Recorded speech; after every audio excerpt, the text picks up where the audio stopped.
A pochi giorni dal voto sul referendum per l'autonomia, nuovo scontro tra Veneto e governo, con quest'ultimo che chiede più di 2 milioni di euro alla nostra regione per i costi di utilizzo della forza pubblica ai seggi, fatto mai accaduto nella storia della Repubblica. Tutto questo mentre in contemporanea arriva un altro schiaffo al Veneto, con Palazzo Chigi che firma la dichiarazione di intenti per l'autonomia dell'Emilia-Romagna, una formalità che di fatto avvia all'autonomia, senza che debba essere pagato dagli emiliani alcun costo aggiuntivo. I 2 milioni chiesti a noi veneti invece sono soldi non contemplati nell'accordo con il Ministero dell'Interno, fondi necessari, ribatte Roma, per pagare le 22 ore di straordinario a testa ai 4.100 uomini impiegati tra poliziotti, carabinieri e finanzieri, con le indennità di ordine pubblico e i 4 pasti a 10 euro l'uno nei 3 giorni di sabato, domenica e lunedì 23 ottobre, per un totale appunto di 2 milioni e 44 mila euro.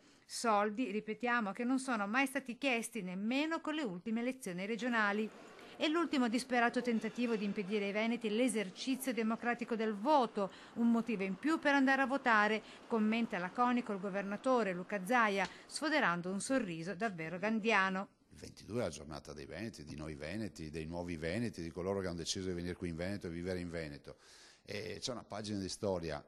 bianca, bella, intonsa, la dobbiamo scrivere.